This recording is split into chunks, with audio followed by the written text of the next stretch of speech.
Mas berangkat dulu ya dek. Sekarang kerjaan di mana, Mas? Kata Bu Sumi mau benerin dapur. Lumayan, beberapa hari ke depan bisa dapat tambahan. Oh, Bu Sumi itu orangnya baik loh, Mas. Siapa tahu nanti dapat lebih kiri kan dari dia. Jangan terlalu berharap dek. Nanti giliran gak sesuai ekspektasi kamu malah ngomel lagi. Ya gimana, Mas? Uang kita sekarang tipis banget. Aku aja kemarin mau beli beras, harus ngutang di warung. Kita cuma ngandelin kamu. Ya udah, doain aja semuanya lancar ya. Rezeki kita juga lancar. Aku berangkat dulu ya dek. Gak mau sarapan dulu, Mas? Aku udah goreng tempe loh. Gak usah, aku singgah di warung beli roti. Lagian udah kesiangan ini. Udah deh, hati-hati ya, Mas. Jajang pun pergi. Eli yang tetap menunggu suaminya. Ulangi, Jajang pun pergi. Tak lama kemudian, Eli melihat Yuni lewat dengan pakaian rapi dan wangi parfum yang menyengat. Ia pun memanggilnya. Wih, mau kemana nih? Cantik amat pagi-pagi. Lah, aku mana selalu cantik, Li. Canda-canda, aku mau ketemu Ayang. Ayang, ala gayamu Yunyun. Dengan umur, kita bukan dari muda lagi. Lah, terus kenapa? Aku kan janda, bebas dong mendekat sama siapa aja. Ya juga ya, enaknya jadi janda, gak ada yang ngatur. Ya gitu, dulu pas masih punya suami, mobil listrik aja harus izin. Sekarang tinggal minta ke Ayang, langsung dikirim. Ah, loyal juga tuh orang. Emangnya orang mana sih Ayang kamu itu? Ya lumayan jauh sih, bukan orang sini dia. Ini aja katanya mau datang pakai mobil buat aku di gerbang. Widih, mobil? Orang kaya berarti. Jelas dong, ngapain nyari susah? Hidup udah susah, jangan tambah susah. Makanya lihat aku sekarang, tambah cantik kan? Ya karena biaya dari dia. Kirain yang kayak gini cuma di sinetron loh. Ternyata beneran ada di depan mataku. Ya beginilah Li, kalau pintar manfaatin keadaan, rezeki gak bakal susah dateng. Kamu nih, sama jago urusan kayak gitu. Udah ya, lanjut jalan dulu. Takut Ayang udah nunggu. Ya. Mantap juga di pensi Yuni sekarang. Dulu tiap hari ngeluh, sekarang malah kincong terus. Beberapa hari kemudian, siang itu, Eli berjalan pulang dari pasar sambil menenteng kantong-kantong plastik besar berisi belanjaan. Tiba-tiba dari arah depan, sebuah mobil hampir menabraknya.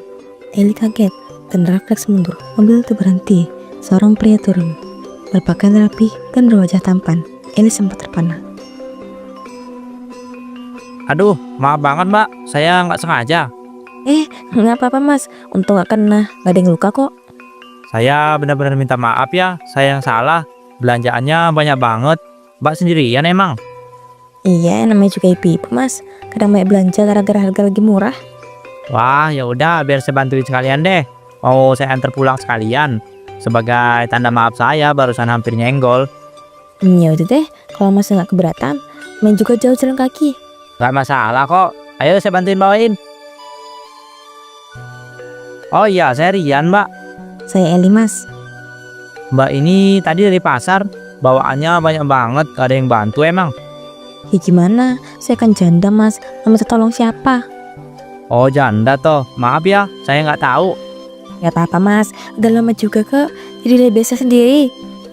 Saya juga sebenarnya dulu mau nikah, tapi batal. Calon saya malah selingkuh sama teman sendiri. Ya ampun, kok bisa sih? Kadang perempuan zaman sekarang tuh ya, suka gak tahu diri. Padahal Mas Rani kelihatannya ganteng, sopan, mapan lagi. Bisa-bisanya diselingkuhin. Haha, ya namanya manusia mbak, kadang nggak bisa ditebak. Mungkin emang belum jodohnya aja. Ya juga sih, sama aja kayak saya dulu. Cerai sama suami karena udah gak tahan. Orangnya pelit banget Mas, pulang kerja jarang, duit disimpan semua. Aku dibilang boros. Wah gitu ya, pantas mbak Eli bisa kuat. Berarti mandiri banget. Saya salut sih. Ya hidup harus jalan. Kadangnya pengen juga punya teman ngobrol kayak gini, biar gak sepi. Jadi ini arah rumah mbak kemana ya? Oh itu tuh, gang sebelah sana aja Mas. Nanti saya turun di situ aja. Eli menunjuk asal. Saat mobil berhenti, Eli menetapkan tak lama. Makasih banyak ya Mas Yan, saya repotin banget ya hari ini. Nggak apa-apa mbak Eli. Ini boleh minta nomornya nggak Mas? Buat jaga-jaga aja. Siapa tahu nanti saya pengen gantiin duit bensin atau apa gitu. Yan sempat kaget, tapi tersenyum dan menyebutkan nomornya. Makasih ya Mas, saya simpen. Eli pun turun dari mobil. Saat sampai di rumahnya, ia langsung meletakkan belanjaan dan meraih ponselnya.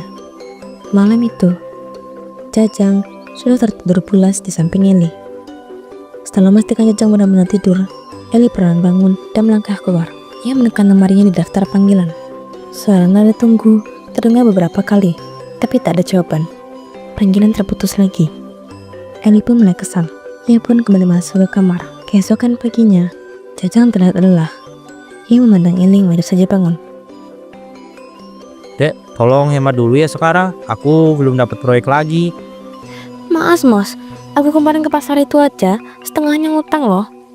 Ya mau gimana dek, nggak ada proyek, nggak ada pemasukan. Aku udah muter-muter nyari, tapi belum ada yang butuh tenaga. Tolong diusahain mas, kalau enggak, ya kamu ganti kerjaan aja ke, kulit itu nggak ngejamin. Kerjaan apa dek? Skillku biasanya kan gitu. Kalau kerja di kantor-kantor mana bisa. Aku kan cuma lulusan SMA, mana mau orang nerima. Ya kerja pabrik ke, lumayan, gajinya pasti. Kayak sekarang, nunggu proyek entah kapan. Pabrik tuh kebanyakan di kota dek. Kalau aku kerja di sana, aku harus ngerantau. Emangnya kamu mau ditinggal sendirian di sini? Ya nggak apa-apa, asal cari dulu kerjaan lain. Jangan terus-terusan jadi kuli. Apalagi di kampung kayak gini, yang bangun rumah juga lebih sering pakai kuli dari luar. Kamu serius mau ditinggal? Bukannya dulu kamu nggak mau ya kalau aku ngerantau? Ya itu dulu mas, sekarang aku udah ngerti kok.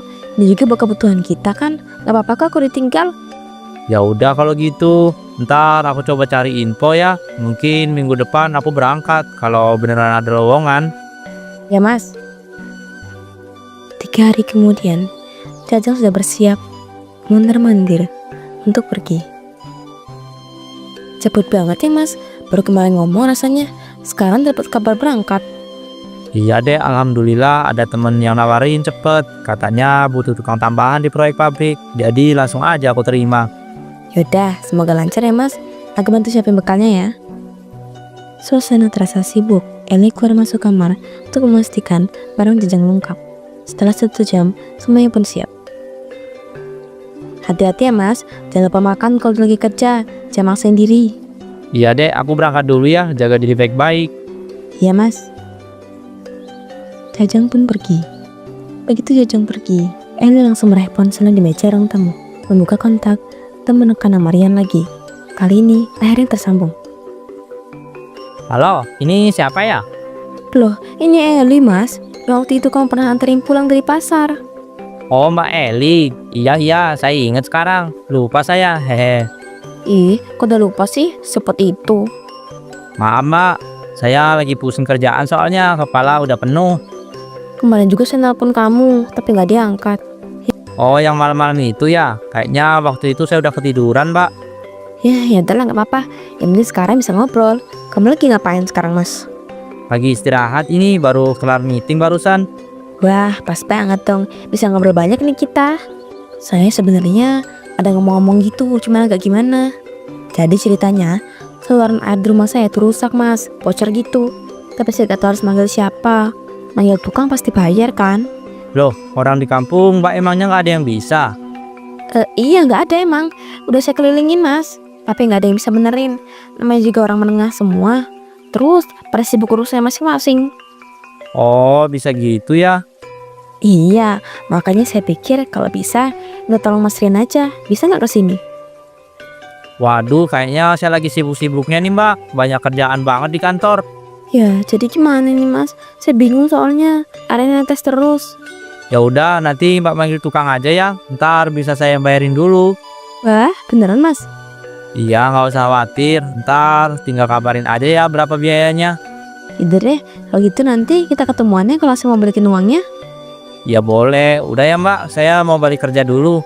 Udah, makasih ya Mas Rian. Saya tutup teleponnya. Telepon berakhir, Eli tersenyum lebar. Beberapa hari kemudian, sore itu, Eli sedang di terasnya sambil mengetik-ngetik pesan dan tersenyum kecil. Yuni lewat. Oi, kenapa kamu senyum sendiri? Ah, aku lagi buat chat aja nih. Chat sama siapa tuh? Suami kamu ya? Kan sekarang si Jajang ngerantau tuh, paling kangen tuh. Kalau yang ini bukan Jajang, beda orang. Hah? Beda orang? Maksud kamu apaan Eli? Kamu chatan nama cowok lain? Ya iya, tapi jangan ngobrol biasa kok. Gak ada maksud aneh-aneh. Gila kamu Li, kamu tuh masih punya suami loh. Jangan main api, nanti bakar. Yun, aku cuma pengen ngobrol aja. Bosan juga di rumah sendirian. Jajang jauh, gak ada temen ngobrol. Lah, banyak temen cewek di sini. Ngapain juga nyari cowok buat ngobrol? Dia tuh beda Yun, orangnya nyenengin, enak diajak ngomong. Lah, aku juga dulu bilang gitu. Katanya cuma ngobrol, ujung-ujungnya ketemuan deh. Ya gak semua orang sama kayak kamu lah. Aku masih tahu batas kok. Yakin kamu? Dari cara kamu senyum-senyum aja udah kelihatan tuh aku malah baper. Enggak lah, aku cuma seneng aja nih bisa punya temen ngobrol yang perhatian.